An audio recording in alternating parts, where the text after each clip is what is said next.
भूगोलात नकाशा उघडल्यानंतर दिशा मला कधी समजलीच नाही, परंतु आयुष्याचं गणित समजून घेत असताना दिशा मला पटकन समजली की माझ्या बाजूने कोण उभा आहे आणि माझा उपयोग कोण करून घेत आहे. एवढा आयुष्यात तुम्हाला समजलं पाहिजे. नाही समजलं, समजून घ्या. कारण आजचा सर्वात मोठा प्रश्न आहे, शाळा सिलेबस शिकवते हो, शाळा फक्त आणि फक्त पुस्तकांचा सिलेबस तोही एवढासा छोटा शिकवते, पण आयुष्याचा सिलेबस कोण शिकणार? का शाळेत आपण पाढेपाठ करायला शिकलो, इतिहास शिकलो, कर्ज फेडायला तुम्हाला कोणी शिकवलंय का हो? ही गोष्ट आयुष्याच्या सिलेबसमध्ये शिकायला लागते. कारण आयुष्याचा सिलेबस हा अतिशय महत्त्वाची गोष्ट आहे आणि जो आयुष्याचा सिलेबस शिकला नाही त्याचं आयुष्य लय बेकार आहे हो. तो ट्रॅपमध्ये फसला जातो कोणत्या ना कोणत्या, आणि मग त्याला त्या ट्रॅपमधून कधीही बाहेर निघता येत नाही. मला खरंच अजून आहे ना 25 पासून पुढे नीटपाडे येत नाही तो, परंतु मला एखाद्याच्या जीवनाचं गणित मांडताना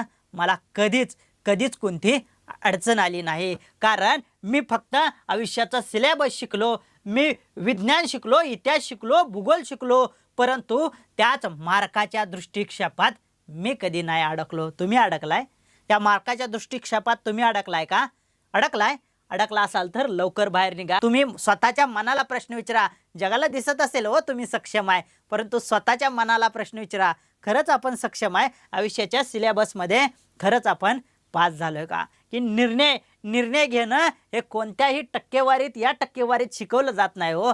निर्णय घेणं हे सेल्फ कॉन्फिडन्समध्ये येतं आणि अपयशातून यशाकडे कसं जायचं हे कुणी शिकवावं लागत नाही. कारण मगाशी सांगितलं, कर्ज कसं फेडायचं हे कोण शिकवत नसतं हो. कर्ज कसं फेडायचं हे स्वतःला आत्मसात करून त्याचं एक पैशाचं गणित मांडावं लागतं, आणि मग हेच पैशाचं गणित नातेसंबंध, करिअर, निर्णय, अपयश आणि मग यश या सगळ्या गोष्टीतून त्याला असं पिळून काढतं, जसं ऊसाचा रस जसा पिळून काढला जातो आणि मग स्वतः राहिलेला बाजूला टाकला जातो. त्या पद्धतीने सगळ्या गोष्टी तुम्हाला हँडल करता आल्या पाहिजेत. हे आहे आयुष्याचं गणित. मार्कशीट मिळते, पण आयुष्याचं मार्गदर्शन मिळतं का? पुढच्या टॉपिकमध्ये बघणार आहे. मार्कशीट मिळते हो, 95, 90 पास, रँक फर्स्ट रँकने येते. आणि तुम्हाला सांगतो या ठिकाणी इकडे तोच विद्यार्थी ट्रेस, EMI, रिलेशनशिप आणि कॉन्फिडन्समध्ये अडकलेला असतो. 10वी-12वीचा निकाल लागला की विद्यार्थी असं मार्कशीट 95% घेऊन येतो आणि आई वडिलांना वाटतं जसं काय ऑलिम्पिकचं मेडल घेऊन आलाय माझा मुलगा, 10वीत-12वीत एवढ्या रँकने पास झाला. पण खरं सांगा, त्याच्यावर कुठं लिहिलंय का? हा विद्यार्थी माणसं ओळखायला शिकला, हा करिअर शोधायला शिकला, हा सेल्फ कॉन्फिडन्सने एखादी गोष्ट करायला शिकला. नाही ना लिहिलं. अहो कसं लिहिलेलं असणार? कारण याच्यासाठी तुम्ही त्याच्या आयुष्याची 15 ते 20 वर्ष अशीच फुकटमध्ये घालवलेली असतात, आणि मग तो ट्रेसमध्ये येतो पुढच्या काळात. कारण इकडं आयुष्याचं गणित लावत असताना लाईफमध्ये ट्रेस असतो. EMI तर पहिलाच सगळ्यांकडे आहे. कोण असा मायका लाल नाही की त्याच्याकडे EMI ट्रॅपमध्ये तो कधी ना कधी अडकलाय. रिलेशनशिप, आता कॉलेजची पोरं अशी साधीसुधी आणि अशी नाही, काय कराय का नाही, साधा सुद्धा गडी नाही बाबा. तू बघतोय किंवा अजून कोण बघत असेल तर लक्षात घ्या ही गोष्ट. रिलेशनशिप तुम्ही म्हणसाल फॅमिली रिलेशनशिप, त्यांना ते माहीतच नाही. रिलेशनशिप जपणं फॅमिलीमध्ये, आपल्या फॅमिलीमध्ये आपण कसं राहायचं असतं वगैरे, हा त्यांच्या भाषेत हा गचाळपणा आहे. गचाळपणा आहे. कसा आहे ही गोष्ट खरी आहे. रिलेशनशिप म्हणजे मुलगी आणि मुलगा एवढंच रिलेशन. फॅमिली रिलेशन कसं जपायचं असतं विद्यार्थ्याच्यात नाही. आणि कारण ह्याचं सगळ्यात मोठं आहे की तुम्ही एवढंच त्याला शिकवलंय आणि त्याला सांगितलंय फक्त मार्क आण, बाकीचं माझी मी बघतो. तर तुम्ही या गोष्टीसाठी तुमच्या मुलांना तयार करताय का? कॉन्फिडन्स लेवल एकदा तुम्ही जर पालक असाल तर विद्यार्थ्याला समोर घ्या आणि 4-5 प्रश्न विचारा, बघा त्याचं कॉन्फिडन्स लेवल. मग तुम्हालाच तुमची लाज वाटेल की खरंच पालकांनो याच्यासाठी मुलाला शिकवताय की समाज व्यवस्थेसाठी मुलाला शिकवताय. कारण समाजात जगायचं असेल तर फक्त पैसा लागतो. ही गोष्ट तुम्ही जाणून घेतले का? बघा, मार्कशीट सर्व काही सांगते का?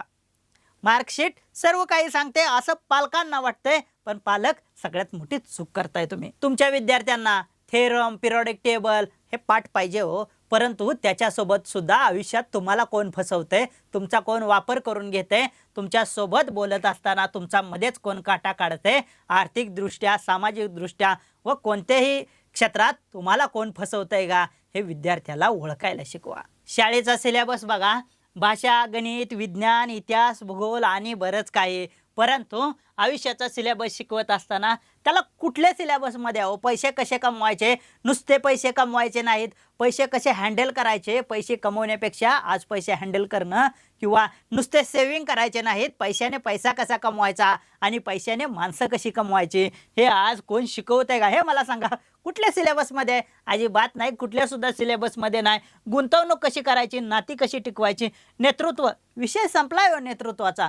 त्याला फक्त एकच गोष्ट तुम्ही शिकवली. दुसरं नेतृत्व करत असताना त्याच्या मागं, भाऊ काय चाललंय, भाऊ मी आहे तुमच्या पाठीमागं, तुम आगे बढो हम तुम्हारे साथ है, ह्याच्यापेक्षा वेगळं काय नाही हो. संवाद, अपयश, मानसिक ताकद, मुलांची मानसिक ताकद ओळखायला शिका आणि मानसिक ताकद ज्या विद्यार्थ्याची जशी असेल त्या पद्धतीने त्याला पुढं घेऊन चला.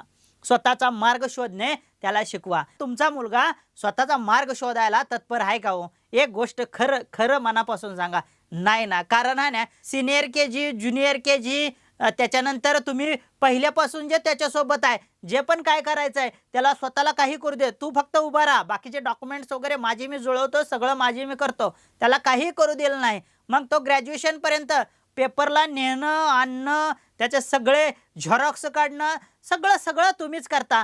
काही पालकांचं मत असतं की मुलं मोठी झाल्यानंतर त्याला मार्केटमधलं बरंच काही समजलं पाहिजे. नाही समजणार हो. कसं समजणार तुम्ही सांगा बरं, कसं समजणार? तुम्ही त्याला काही करूच देत नाही हो. आणि मग तुम्ही म्हणता तुला काही येत नाही, तुला काही येत नाही, बाजूला सरक. अहो, त्याने थोड्या चुका केल्या पाहिजेत.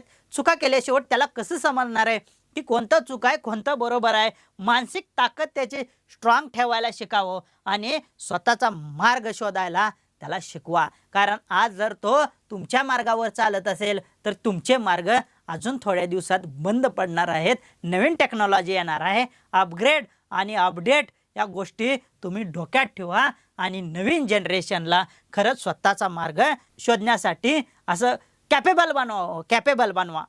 या ठिकाणी बघा, माझा प्रवास तुम्हाला सांगतो. मी खरंच ॲग्रेसिव्ह नव्हतो. मार्कशीटवर कधीच मी टॉपर नव्हतो.